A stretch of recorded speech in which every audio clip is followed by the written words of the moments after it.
Uma vida com propósitos, de Rick Warren. Dia 5. Enxergando a vida do ponto de vista de Deus. Que é sua vida? Tiago, capítulo 4, versículo 14. Nós não vemos as coisas como são, mas como nós somos. Anaïs Nin. Sua vida é formada como você a enxerga. Como você define sua vida determina seu destino. A perspectiva irá influenciar a maneira pela qual você investe o tempo, gasta o dinheiro, usa os talentos e valoriza os relacionamentos. Uma das melhores maneiras de compreender as pessoas é perguntando-lhes: como você vê a vida? Dessa forma, descobrirá que existem tantas respostas diferentes quanto existem pessoas. Já me disseram que a vida é um circo, um campo minado, uma montanha-russa, um quebra-cabeça, uma sinfonia, uma jornada e uma dança. As pessoas dizem: a vida é um carrossel. Às vezes você está em cima, às vezes embaixo e algumas vezes você fica apenas dando voltas. Ou a vida é uma bicicleta de 10 marchas, com engrenagens que nunca usamos. Ou a vida é um jogo de cartas, você tem de jogar com o que tem na mão. Se eu perguntasse como você imagina a vida, que imagem lhe viria à mente? Essa imagem é sua metáfora de vida. É assim que você a enxerga, consciente ou inconscientemente. É uma descrição de como funciona a vida e o que você espera dela. As pessoas frequentemente expressam suas metáforas da vida por meio de roupas, joias, carros, penteados, adesivos e até mesmo tatuagens. Essa metáfora secreta da vida influencia sua vida mais do que você pode perceber. Ela determina esperanças, valores, relacionamentos, metas e prioridades. Por exemplo, se você pensa que a vida é uma festa, seu principal valor será se divertir. Se você vê a vida como uma corrida, certamente valorizará a velocidade e provavelmente viverá apressado a maior parte do tempo. Se você vê a vida como uma maratona, valorizará a resistência. Se você vê a vida como uma batalha ou um jogo, vencer será muito mais importante para você. Qual sua visão da vida? Você pode estar fundamentando a vida numa metáfora defeituosa. Para cumprir os propósitos para os quais Deus o criou, será necessário desafiar a sabedoria popular e substituí-la por metáforas bíblicas da vida.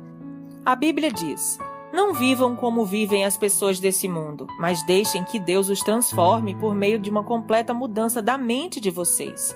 Assim vocês conhecerão a vontade de Deus. Romanos capítulo 12, versículo 2. A Bíblia oferece 3 metáforas que nos ensinam a visão que Deus tem da vida. A vida é um teste, é uma incumbência de confiança e é uma atribuição temporária. Essas ideias são os fundamentos da vida dirigida por propósitos. Estudaremos os 2 primeiros neste capítulo e o terceiro no próximo.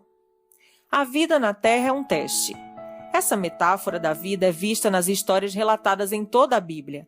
Deus continuamente prova as pessoas quanto ao caráter, à fé, à obediência, ao amor, à honestidade e à lealdade. Palavras como provações, tentações, refinar e testar ocorrem mais de 200 vezes nas Escrituras. Deus provou Abraão ao lhe pedir que oferecesse o filho Isaque. Deus provou Jacó quando este precisou trabalhar 7 anos extras para obter Raquel como esposa. Adão e Eva foram reprovados no teste do Jardim do Éden, e Davi falhou diversas vezes ao ser submetido à prova por Deus. Mas a Bíblia também nos dá muitos exemplos de pessoas que foram aprovadas em importantes provas, como José, Ruth, Esther e Daniel. Os testes tanto desenvolvem quanto manifestam o caráter da pessoa, e toda a vida é um teste. Você está sempre sendo testado. Deus constantemente observa sua reação às pessoas, aos problemas, ao sucesso, aos conflitos, às enfermidades, às decepções e até mesmo ao clima. Ele até observa a mais simples ação, como quando você abre uma porta para alguém, pega o lixo que foi jogado no chão, ou quando é educado com um balconista ou uma garçonete. Não conhecemos todos os testes que Deus irá aplicar, mas podemos prever alguns deles, baseados na Bíblia. Você será testado por grandes mudanças, promessas adiadas, problemas insolúveis, orações não respondidas, críticas injustas e até mesmo tragédias sem sentido. Em minha vida, percebo que Deus testa minha fé por meio de problemas, minha esperança pelo modo de eu lidar com o que está em minhas mãos, meu amor por meio das pessoas. Um teste muito importante diz respeito à sua atitude quando você não consegue sentir a presença de Deus. Às vezes, Deus se retira intencionalmente e não sentimos mais sua proximidade. Um rei chamado Ezequias passou por esse teste. A Bíblia diz: Deus desamparou Ezequias para prová-lo e para saber o que realmente havia em seu coração. Isso está lá em 2 Crônicas, capítulo 32, versículo 31. Ezequias desfrutava íntima comunhão com Deus, mas no momento crucial de sua vida, o Senhor o deixou só a fim de testar seu caráter, revelar uma fraqueza e prepará-lo para uma responsabilidade maior. Quando você compreender que a vida é um teste, perceberá que nada é insignificante em sua existência. Mesmo o menor incidente é relevante para o desenvolvimento do caráter. Cada dia é importante e cada segundo é uma crescente oportunidade para aperfeiçoar o caráter, para demonstrar amor ou para depender de Deus. Alguns testes parecem pesados demais, enquanto outros não são sequer perceptíveis, mas todos têm implicações eternas. A boa notícia é que Deus quer que você seja aprovado nos testes da vida. Por isso, jamais permitirá que você enfrente testes maiores que a graça que Ele lhe concedeu para lidar com eles. A Bíblia diz: Deus cumpre a sua promessa e não deixará que vocês sofram tentações que vocês não têm forças para suportar. Quando uma tentação vier, Deus dará forças a vocês para suportá-la, e assim vocês poderão sair dela. 1 Coríntios, capítulo 10, versículo 13. Toda vez que você é aprovado num teste, Deus toma conhecimento e faz planos para recompensá-lo na eternidade. Tiago diz: felizes são aqueles que perseveram quando são testados. Depois de serem aprovados, receberão a coroa da vida que Deus prometeu aos que o amam. Tiago, capítulo 1, versículo 12. A vida na terra é um cargo de confiança, um ato de fé. Essa é a segunda metáfora bíblica da vida. Nosso tempo neste mundo, bem como a energia, a inteligência, as oportunidades, os relacionamentos e os recursos, são dádivas que Deus nos confiou para cuidarmos e administrarmos. Somos administradores de tudo quanto Deus nos dá. Esse conceito começa com o reconhecimento de que Deus é o dono de tudo e de todos. A Bíblia diz: ao Senhor Deus pertencem o mundo e tudo que nele existe. A terra e todos os seres vivos que nela vivem são dele. Salmos 24, 1. De fato, jamais possuímos realmente alguma coisa durante o nosso breve período de vida. Deus apenas nos empresta a terra enquanto estamos aqui. Ela já era propriedade de Deus antes que você chegasse, e Ele irá emprestá-la a outra pessoa depois que você morrer. Tudo o que você pode fazer é desfrutá-la algum tempo.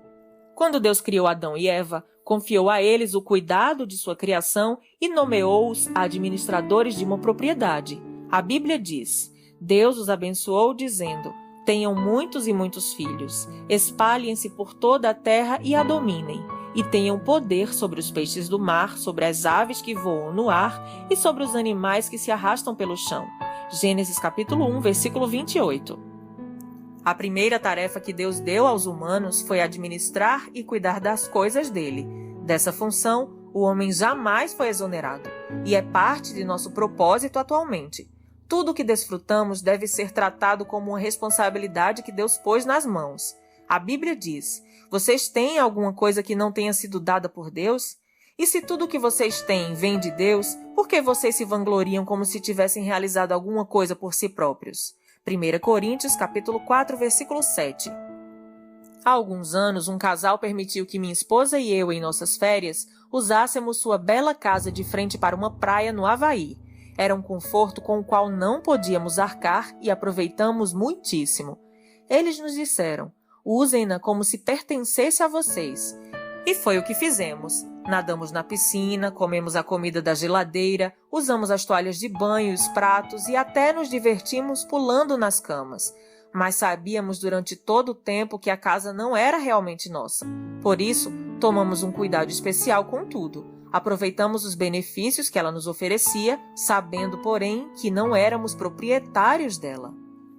Nossos valores culturais dizem: se você não é o dono, não terá cuidado. Mas os cristãos vivem por um padrão mais elevado. Visto que Deus é o dono, devo cuidar da melhor forma possível. A Bíblia diz: os que recebem algo de valor em confiança devem demonstrar que são dignos de tal confiança. 1 Coríntios capítulo 4, versículo 2. Jesus frequentemente se referia à vida como um cargo de confiança e contou muitas histórias para ilustrar essa responsabilidade perante Deus. Na parábola dos talentos, em Mateus capítulo 25, versículos de 14 a 30, um homem de negócios confiou sua riqueza aos cuidados dos servos enquanto estava fora. Quando retornou, avaliou a responsabilidade de cada servo e recompensou a cada um adequadamente. O senhor daqueles servos disse: "Muito bem, servo bom e fiel. Você foi fiel no pouco, eu o porei sobre o muito. Venha e participe da alegria do seu senhor." Mateus capítulo 25, versículo 21.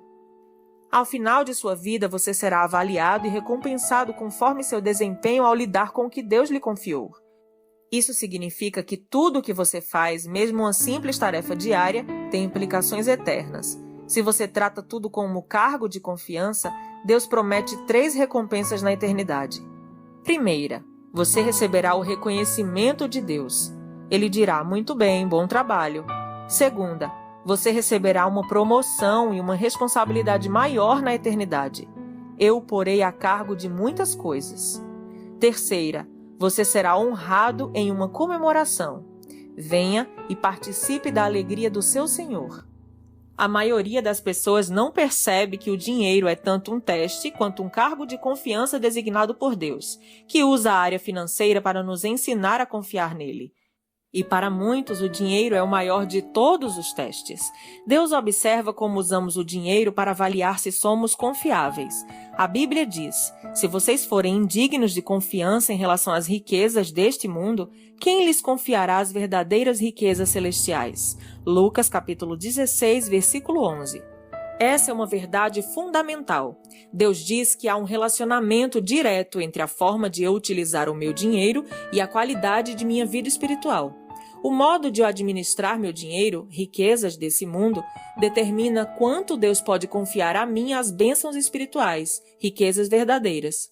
Deixe-me perguntar: a forma de você administrar seu dinheiro está impedindo Deus de fazer mais em sua vida? Podem ser confiadas a você as riquezas espirituais? Jesus disse: "A quem muito foi dado, muito será exigido, e a quem muito foi confiado, muito mais será pedido." Lucas capítulo 12, versículo 48. A vida é um teste e um cargo de confiança, e quanto mais Deus lhe dá, mais responsável Ele espera que você seja. Dia 5. Pensando sobre o meu propósito de vida. Tema para reflexão: a vida é um teste e um cargo de confiança. Versículo para memorizar: quem é fiel nas coisas pequenas, também será nas grandes. Lucas capítulo 16, versículo 10. Pergunta para meditar: o que me aconteceu recentemente que agora percebo ter sido um teste de Deus? Quais as tarefas mais importantes que Deus me confiou? Até o próximo áudio.